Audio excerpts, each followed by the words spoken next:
what's up, everybody? Welcome to the Arc Raiders podcast. Sorry, I meant the Games Industry Executive Summary podcast. But we will talk a lot. Overlap with the... we will talk about, yes. The person you just heard is, of course, the dashing Dave Thier. That's me. Welcome on board, Dave. As always, awesome to see you. I'm really excited to talk to you today about Arc Raiders, and maybe we'll touch on news. I don't know where this is going to go. Who knows? But one more thing. If you're new here, please, bells, whistles, subscription buttons, all these things. We would really appreciate that. It helps us a long way. We started out a year ago, but we see when I mention this stuff, it helps us a lot. So really appreciate it. And then, of course, the best newsletter in the industry, the Gies Weekly, GIES weekly.substack.com. You'll get it 9 a.m. every Friday morning. You'll know exactly what happened in the industry in under 1 minute. Boom, that's done. Let's talk about more fun stuff, which is Arc Raiders. I don't know how much, I want to hide my excitement, but at the same time, Dave, how about you take it first? All right, so I've only played for about 2 hours, to be clear. I have successfully extracted 3 or 4 times in those 2 hours. Spent a lot of time getting ganked, which is part of the game, of course. But I'm loving it so far. For one thing, just to back up on a basic level, it's nice to see any AAA quality game break through. We like to see releases that aren't failures, and it's just really, really nice to see something cool, something out there, something getting the attention that it deserves. So that's awesome. Yeah, other than that, I obviously I've played some Extraction before, just to know about it, but I've never really gotten full into it, and I feel like this is the game for me from that perspective. It's I don't want the super intense, super punishing Extraction game, but I still I like the way that it works with tension and light horror and that sort of thing, and it just feels great from that perspective. I feel like Extraction borrows a lot from Battle Royale in that you get those feelings of hearing footsteps or gunshots and perking up and that tension from that. And then it's also just loot, man. I like loot. I think we're all here in the video game industry because we have we have loot obsessions. We have loot obsessions. We have an overactive or an underactive dopamine producer in our brain, and we just need to get stuff, and this is so good at that. Dave, just sorry, quickly, if I may. Oh, go. We spoke about Balatro, right? And it's a piece of shit game. Excuse the language here. It's an amazing game. What I'm trying to get to is after playing 5-10 minutes, and you think you're gonna be there for 5-10 minutes, and all of a sudden it's 3-4 hours later. What the fuck just happened? And I've wasted my time. And sometimes it's the same thing here, right? You're looting, you're spending 20 minutes and collecting all this shit, and then somebody out of the blue shows up, pops you in the head, you're done, and you just wasted, 20 minutes. Yeah. I'm watching this guy in this video doing stuff that I am nowhere near. I'm still running away from the basic flying enemies who will really, really do it to you if you're not prepared. Yeah.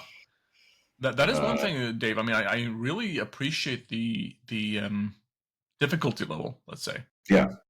No, in your first couple runs, I think that you are intended to not really fight because you are not the free loadout is just not enough even to fight these basic dudes. Yeah.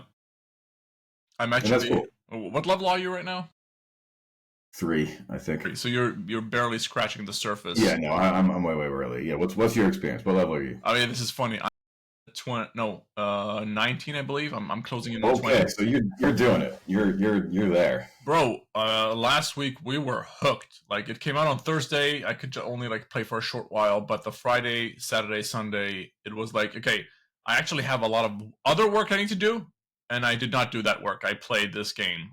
This is important work. I'm glad that you're. And you know what's funny? What's happening right now, Dave? So we have this group of friends, and now we're kind of fighting over each other because you can only have a maximum of 3 people in your squad, and we're 4 or 5 people, Yeah, throw me in. Throw me in. We can do 3-person squads. Absolutely, but it's always one Yeah. of the situations where one person gets left out, and they're like, they're in the chat listening in, but they're not playing with us. They're playing on their own solo.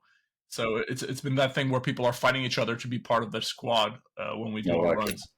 I like it. I could use some homies to play with, because most of my homies are in difficult area codes. I see that reference as well. I appreciate that reference. Yeah, well, it's funny. I believe that was it. Doesn't the sentence I spoke doesn't make any sense because it became overwhelmed by the reference. It does for those time zones. I meant to say. Grew up in the 90s. Absolutely. Yeah, exactly. I have homies in different area codes. Yes. Any other comments or things that have popped up for you specifically in relationship to Arc Raiders? I mean, anything? It feels to me so far. I'm excited to learn more about the kind of lore and stuff. This game is definitely intended to have the lore reveal slowly, is my assumption. But it feels a lot like Metro. Metro the franchise, not necessarily the game specifically. But I've read those books, which are cool, and I think that. So there's definitely a similar vibe,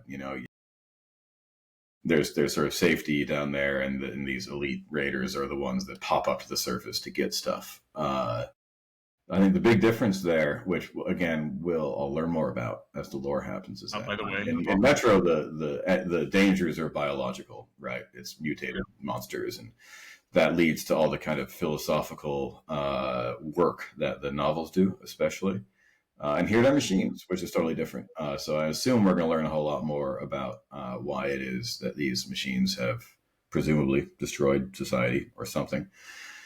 But so far the NPCs aren't quite doing it for me yet. I don't find them or the systems they represent to be all that engaging, but I'm hoping that will change soon. You mean the NPCs in the hub? No, I mean like the robots. Oh, okay. Oh, really? I mean that's a big. In this video, there's a big spider robot. So I think once I'm capable of fighting big spider robots, look at that one. That crab one. It looks crazy. I see. I still feel like they're a bit maybe on the colder side of things. They could have a bit more personality. Yeah, I can see that. The also I would say the UI UX is really bad, just terrible. It is funny like how much you will forgive a game if it's got a fun sweet loop, but like if you want to like get up to basic speed, you got to Google a lot of stuff like how to recycle things or whatever. Like it's just it doesn't like once you learn how to do it, you can do it, but. I found the UI UX at Go to be pretty obtuse. So you've been playing for 2 hours. I can guarantee you will play for maybe 10 more, and you'll still discover new things in the UI. Yeah. That thing. Okay, so I agree with you. The minute-to-minute gameplay, the being in the world, running around, doing things, killing things, is spot on. So. You know what's interesting, Dave? You know how Battlefield released RedSec, and we haven't bought Battlefield 6 yet. I know the main game is really good, and I have. By you mean like you and your bros? Yes, exactly. So we were in this position of okay. I didn't even know, by the way, that Arc Raiders would be releasing like during this period. I thought it was like next year or something like that. So we were all dedicated, like, okay, we're done with Call of Duty. We're uninstalling it from our hardware. We're moving over to Battlefield. And then Battlefield comes around, and I told everybody, like, hey, we'll just wait for the holiday discounts. Like, give it a couple days because we're already sold. We're gonna play Battlefield. And RedSec comes out. It's free to play.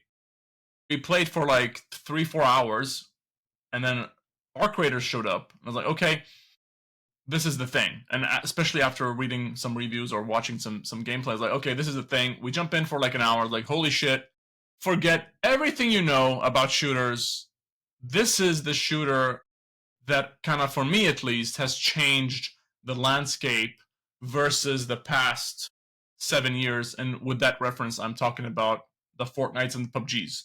I feel like this is the game that has done the most. Obviously, I haven't played Tarkov, and I know Tarkov has a very specific and hardcore community attached to it. But since PUBG, I feel like this is the one that has kind of like, okay, you brought all these cool new elements and tools and viewpoints and ways of play that I've been missing the past 5-6 years. It was a breath of fresh air, I guess, is what I'm trying to say.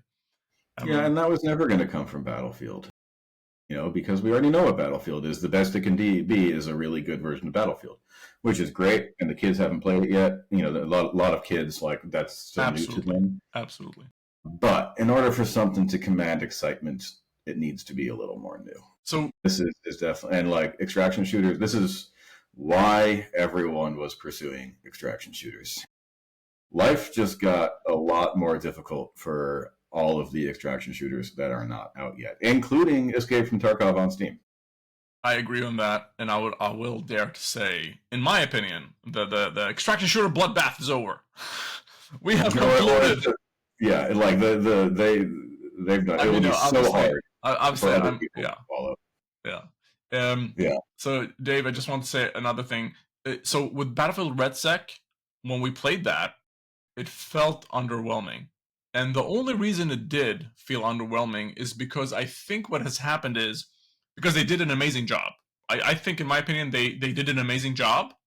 If RedSec had released 6 years ago versus Call of Duty Modern Warfare.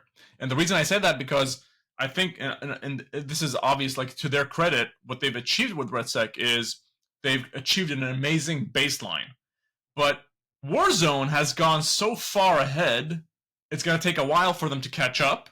And I think that was why it was underwhelming for those who are experienced with Warzone. But for those who are completely new, it probably will not matter.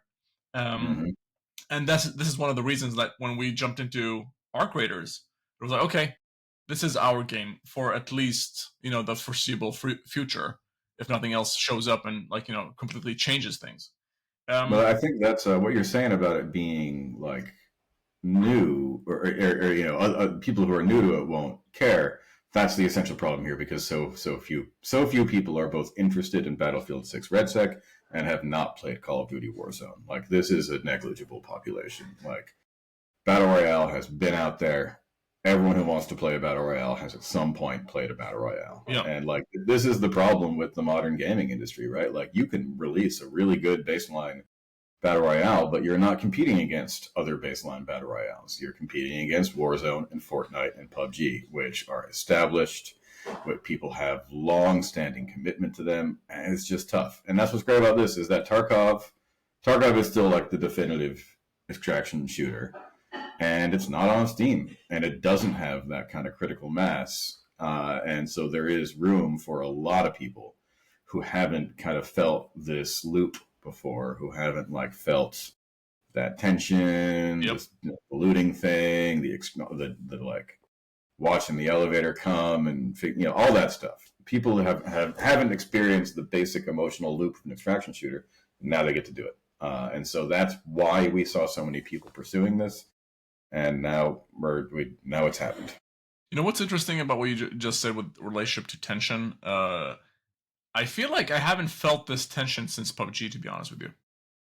I mean, Warzone is fun, and there is tension, but you don't get, like, in Warzone, it's the tension is there, but it's still, it feels like you can, if I die, I don't lose anything, you know what I mean? It doesn't feel as much. Maybe it's one of those things that we have experienced Battle Royales for such a long time that the tension disappeared. I think that's it. Yeah. But here, the first couple of times when I came down to like 2 people, it was exactly. Big deal. And that it can't ever be that big deal again, because I've already done it. Absolutely on point. But here, the tension is almost. I mean, by the way, Dave. I mean, you've only played for 2 hours. Do you know the difference between a real loadout and a free loadout? I mean, I know the difference. My real loadout doesn't really exist yet. Okay, there you go. I've tried bringing real stuff out, and I just lose it. Okay, so this is what I'm going to say to you. Like, I'm almost level 20, and I think I might be 10 hours in, and I still don't go in with my real loadout. Like, with my friends now, It's like I think when we did one real loadout yesterday, and most of the gameplay that we do is right now free loadout. Yeah, and I think that's actually a really key distinction between Battle Royale and this, because I think it's reasonable to talk about extraction shooters next to Battle Royale. They play with very similar emotions. But Battle Royale is functionally one experience. 100 people go in, one goes out. Straightforward. In this one, as you said, you do get to choose. You get to choose, am I going to go with the free loadout, and that is a lower tension activity, or am I going to go with the real loadout that's a high tension activity, you know? That is true. I mean, with the free loadout, we're just there to kind of like have you done any quests, by the way? Have you reached any Just, points? they feel like tutorial quests, you know? Okay. I mean, once you get a bit more into it, you will get more quests, and they are more like they're more fetchy. I feel like the intrinsic behavior is bigger than the like hey, go do this, do that. Like when you want to play, like right now, we are treating the quests as like side things, not as main things. So when we play, we're like we're mostly going after higher loot value, maybe hunting players in some cases, um, sometimes opening doors and stuff like that that are unaccessible for you in earlier tiers, and the quests become one of those things where we might pay attention to it and we might not. So mostly the questing I've been doing in single player, because also that that tension of like you don't want to lose a lot of like serious gear just because you're hunting for this quest that doesn't give you that much really. Mm-hmm. So that's kind of like our current gameplay style and what we're doing when it comes to that stuff. Yeah, I'm very curious to see um, how my relationship to it evolves, because I'm real, I'm the guy who finishes every game with like 60 rockets in his backpack because I feel like I need to keep them for when I'll need them later. I'm that kind of gamer, and Yeah, so I hate losing stuff, and so maybe this can be a form of therapy for me, is an embrace loss. yeah, Uh, I agree with you. I mean, I think it's one of those things as well when you realize. So you need to get to a point where you understand value and you can relate to the value of different things, right? Once you do mhm. that, then you'll be able to understand what it costs to get a specific weapon. And I think once you reach that point, what you'll do probably is that you will create multiple copies of that specific weapon or that specific gear and that Mhm. loadout. And then when you die once and you lose that, then okay, I've lost X, Y, Z in comparison to time Right. spent or other things. Um, by the way, this guy, I don't know Yeah, what things level are he's going at. bad for this guy right here. I mean, this guy is just like he's jumping around like crazy. That's not how I play. Yeah. I wish that's Yeah. how I No. would play, but Yeah, no, I haven't tried to fight another player yet. There's been times when I think I probably could have ganked someone, but I haven't done it. Maybe I should. Maybe ganking is the moral decision here. by the way, Dave, I've noticed in single player, are you playing with people or are you playing alone? By the way, Just the one. okay, we'll add you. Hence why you need to add me to your. We will add you and introduce you to our wonderful group. But by the way, my kids are also playing with me, so that's also a thing. Oh, Yeah, awesome. I mean, get them I don't, early. I don't think my 3-year-old is going to be managing I our mean, brains yet. I think your three year old is probably gonna be into Mario Odyssey. That's probably at this point. Well, yeah, I did a ton of Mario Odyssey with my previous 3-year-old during COVID. Actually, what I just did with both my kids, I need to get the 8-year-old, like, I need to get her better with dual analog. That's a project right now. So I just did with her with Snufkin and the Melody of Moomin Valley, which they got super into, and that was really fun. I think the top down isometric games, or top down or isometric, are good for kids, even because navigation is just so easy and you can't really mess it up. Side scrollers like can be a little tough because you often just wind up into obstacles they don't really know how to get past. For it just like I'm just for the basic way of like learning how to be comfortable with a joystick. I thought a top-down game is really good, and Snufkin's great. What a cool game. Just really lovely. You need to get them early, man. Yeah, you do. Yeah, absolutely. But yeah, we'll get you into the group, and we're gonna play together. But I'll say this: what I wanted to get to is if you're playing single player and you see a lot of people and players, I've noticed in the single player games, most people don't want to be confrontational. Yeah. And So is that how it works? If I play single player, am I on a single player map basically? so far, that's what I've seen, and I feel like that's. I don't want to judge it because I'm sure they have a lot of data and like they have some balancing and stuff like that. But I just feel like it sucks if it's like if I'm playing single player, I'm only seeing single players. I feel like that sucks. But it could be one of those things where if you're putting a team in there, they're just gonna destroy everybody. That could be one of the That's reasons. the thing. I respect that because like sure you could bounce around, you could hope that people don't just go in and gank all the single players, but They probably they will. will. So when you're playing multiple Always assume the gankiest. yeah, I mean, yeah, humans. I mean, they're so fucking stupid sometimes.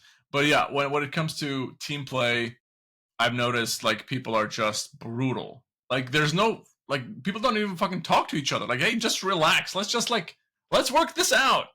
Yeah, Yeah. exactly. But I noticed like um even in our team when we were playing, like some of us are like, or most of us actually, I'm probably the only one who's like a pacifist. Like, hey, let's just talk to people and like let's just all get together. Like, why can't we just like why can't we just like have a common enemy, which is the machines?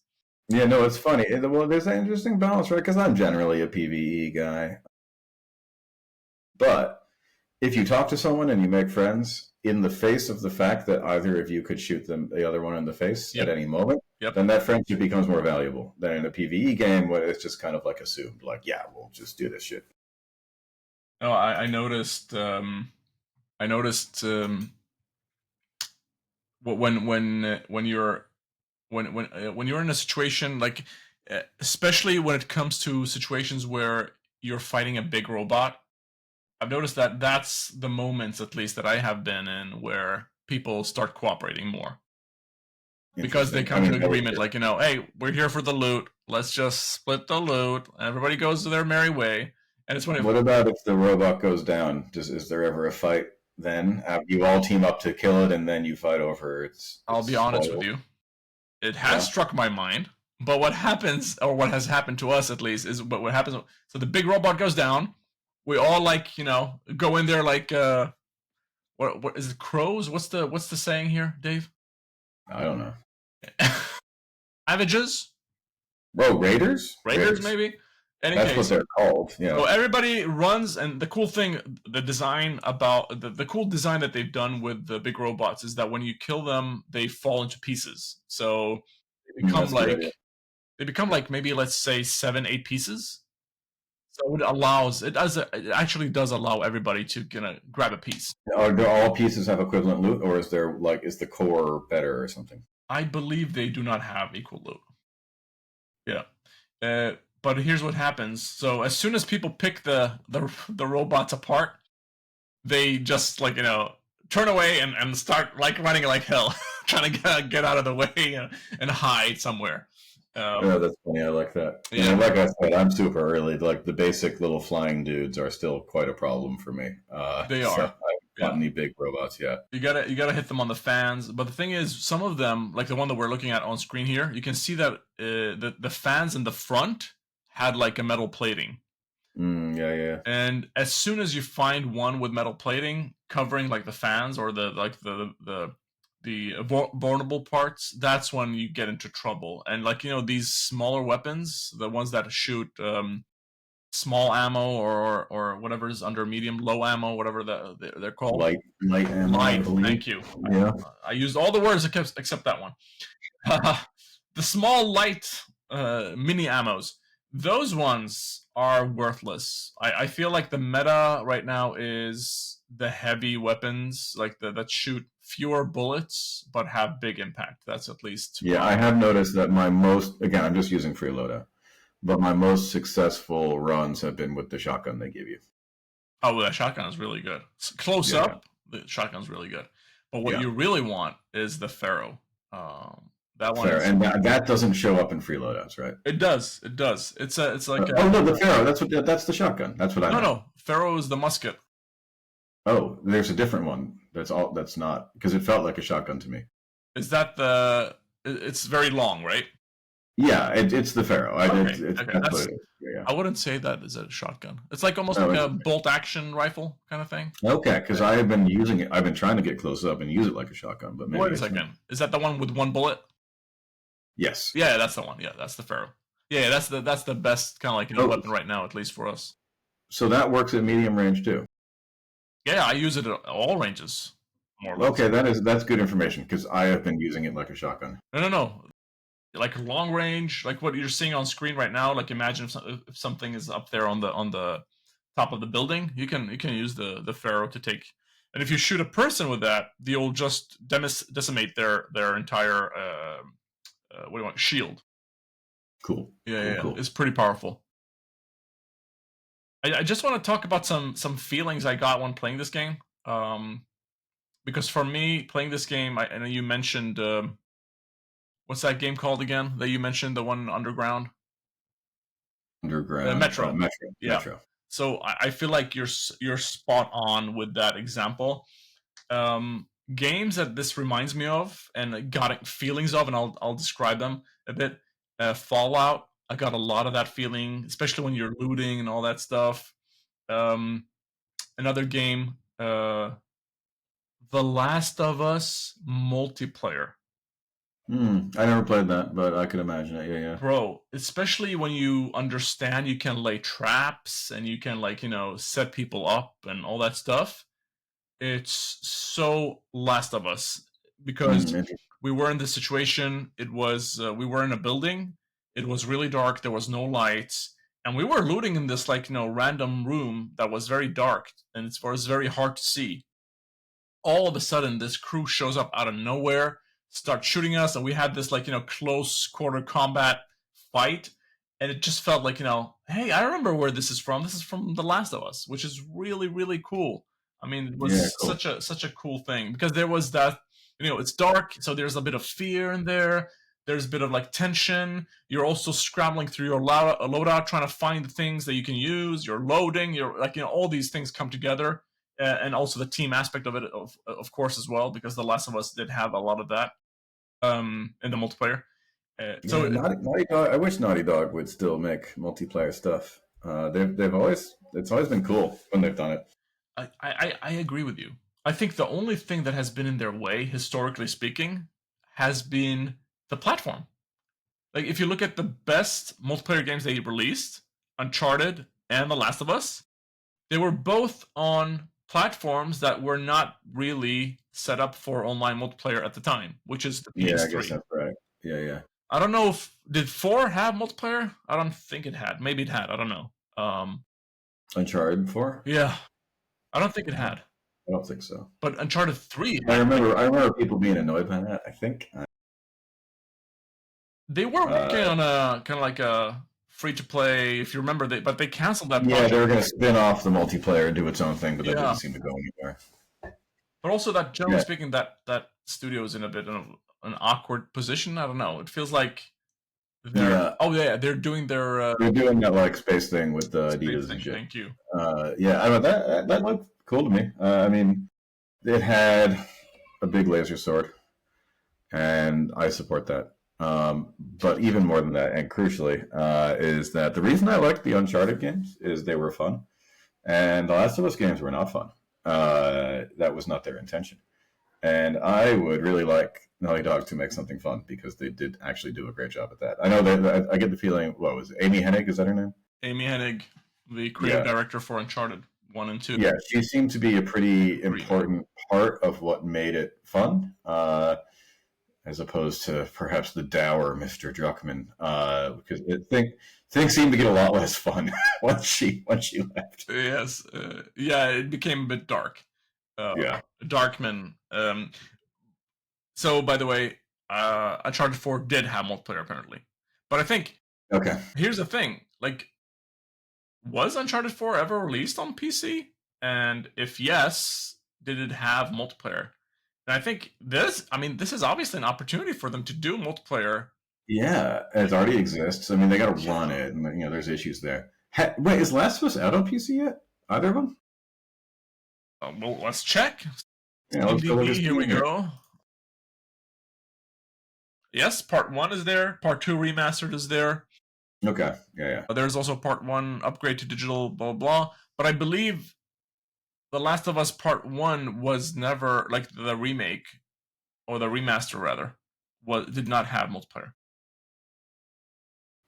Interesting. Yeah. Well, I mean, there's 1,400 Because they just people playing that. they didn't want to run it for what's felt like perhaps a niche thing, because that it used to be like back way back in the day, you released a game with a multiplayer mode and it was just local, so like you Yeah. actually weren't signing on to a commitment beyond a retail purchase. And that's one of the big issues with these people releasing multiplayer now is like you got to run servers, you got to do updates, you have to respond to the community. Like you are definitely signing on for a big commitment, and if you don't honor that commitment, then people get really angry at you. And if you have a valuable brand like Naughty Dog, you can do damage to it. So my guess is that's why they're just like, let's not do it anymore. I feel like it's a missed opportunity to them. Like, I mean, it would be a fucking great extraction game. It would be Uncharted. Well, get that treasure. How about just a normal multiplayer, like in a PvP game, like to start with? Like, start there, start small. And what I would do is, like, if I was in charge, I would like, hey, let's just extract this thing, put it up, free to play, put a couple cosmetics here and there, some progression, boom, and then leave that, let it live its own life, and then add more with time if successful. Minimum commitment and investment. See what happens. If it's free to play and you're not really asking much out of people, you can bill it as an experiment. Absolutely. And that they won't be as angry if it ends up shutting down because it didn't work. I think the only thing here that would stop you is like the manpower, having the team to kind of like drive it. And I think if everything is done, you probably just need like 20 people ish as a core team. Man. It still feels like a lot of people. Okay, let's put 10. Come on. Okay, because everything is more or less done. Let's put 10 people. I mean, I'm not saying you're wrong. I'm just saying it's like. I mean, you are right, by the way. 20 people is a lot. Yeah. Yeah. Okay, well, I'll concede. Let's put 10 people on this thing. I mean, I feel like we're pitching here. Sony, let's make an Uncharted Last of Us multiplayer game. I don't. You never want to show up in a pitch meeting and be like, we just need 20 people. That's a lot. Maybe 10? Yeah. I mean, that's fair. It's an ongoing negotiation. Yeah, exactly. We need what is that quote? We need we need like I forgot what it was. What is it called when you're like, we need a crew of blah blah blah people to like, go on this adventure. I feel like I'm quoting some Cowboy Bebop or something like that. I lost you. Yeah, a ragtag crew. We need a ragtag crew of like 10 sure. people. Yeah. A rogues gallery of game developers. Thank you. I'm not sure if you can make a group of games developers without it being a rogues gallery, but still. Yeah. Anything else on Arc Raiders? I think there were some other games I wanted to reference there as well. I mean, we mentioned Metro, Fallout, The Last of Us.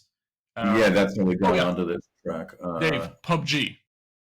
Oh yeah, no, because it's third person. Even visually, it's got some PUBG to it. It got a lot of PUBG in it. Yeah, and it's that same because I think especially in single player, but in all kinds, battle royale, it borrows a lot from horror.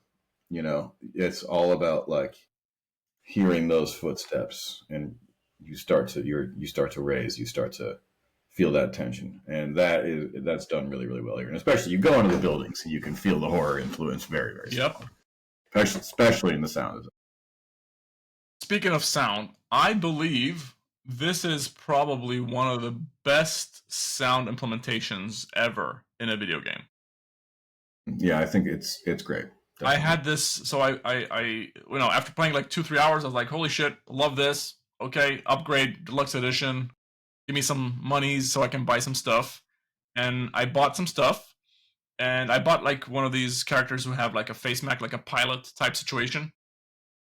And if you equip the breathing box, or whatever it's called, my friend told me like, "Hey, can you be kind and unequip that?" I was like, "Why?" He's like, "I can hear you breathing. Like I can hear your character breathing." I was like, "God damn it!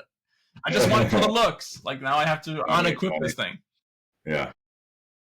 Stuff like that, where stupid stuff like that, by the way, where even your clothes emit sound. Now I would probably not have gone there because now I'm not incentivized to buy that stuff, but I think that's Amazing. cool. That's really cool. Yeah, well, that's an interesting question, right? Because traditionally, like, what is the safest microtransaction you can do? It's a cosmetic.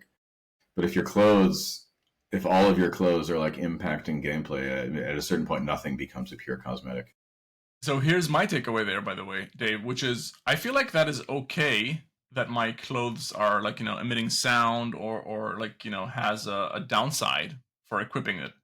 But in that case, it needs to have an upside as well, which is like it should have like, if I get like extra armor or something like that. Well, I mean, theoretically, that can be the upside can be the sound that people hear you clomping in like a badass.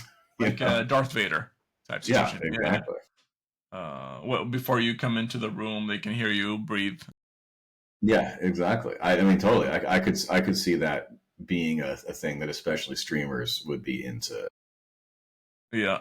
By the way, I feel like I'm spoiling stuff for myself now that I'm watching this footage, like of this advanced player Yeah, running around. It's like um one thing they did with quests and stuff in the game, really hard to figure out. Like as in unnecessarily hard because they're easy, really. You just like, hey, go to this location, do this thing, or kill this thing with this thing. But I love that there isn't over like they're not bombarding you with arrows. Go here, stupid, or like yeah, the yeah. UI is so big that you like you see it a mile away. It's really hard to figure out where to go to find something. It's not explicit in any shape or form. It's like, oh yeah, it's somewhere in the ridge. I was like, okay, and then you go to the ridge and it's this huge area that you have to search.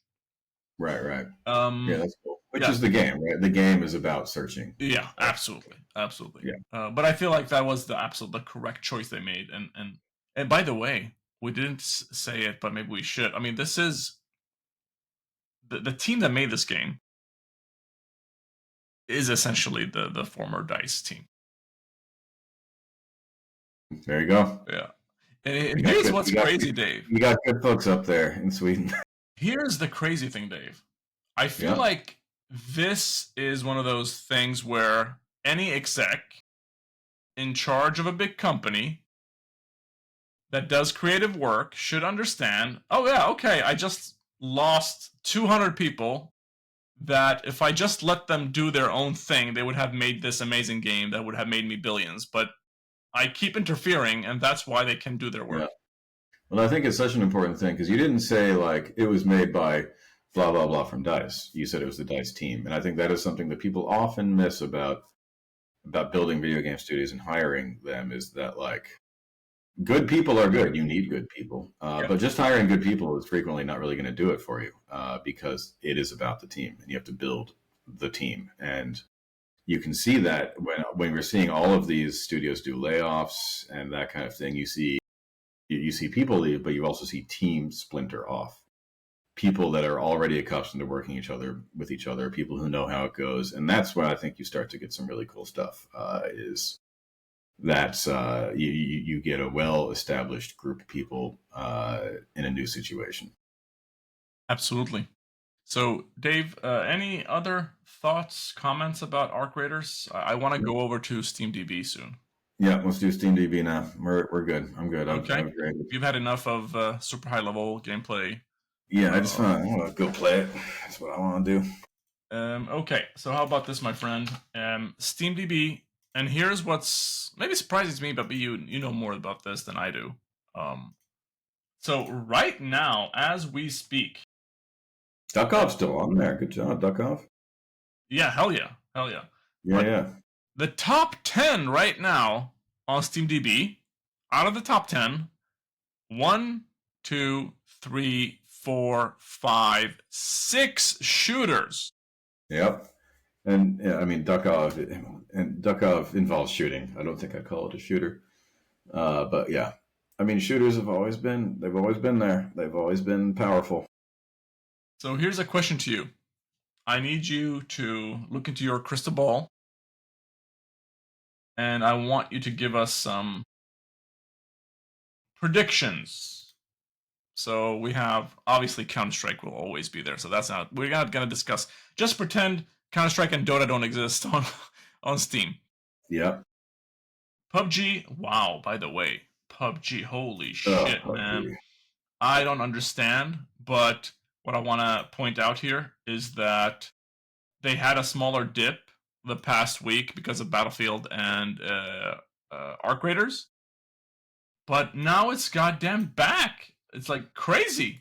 Crazy. Yeah, I mean, and that is always the thing that you really have to watch. So, I mean, right now, I would, we need our analyst here to really let us know. But the big question, right, is Arc Raiders cannibalizing PUBG, which I think is probably the closest thing for it to cannibalize, aside from maybe Tarkov, but that's not on Steam. Yep.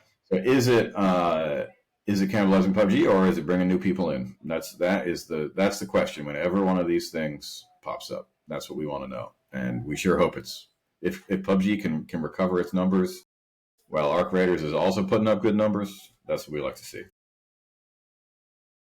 And then Apex out of nowhere. I thought it was like Apex has been yeah, but it wasn't in the top 10 like the past 2 weeks, I believe. But now, click on it. Did they have a big update? a big update? No, yeah, it's pretty steady, really. Fair enough. I mean, it has had a smaller. 2023 was big for them, but it looks steady for the past year at least, which is pretty cool. And then Battlefield, I feel like they have had like a pretty good trajectory, generally speaking, especially considering Steam and okay, I mean that is not a bad drop off, really. Yeah.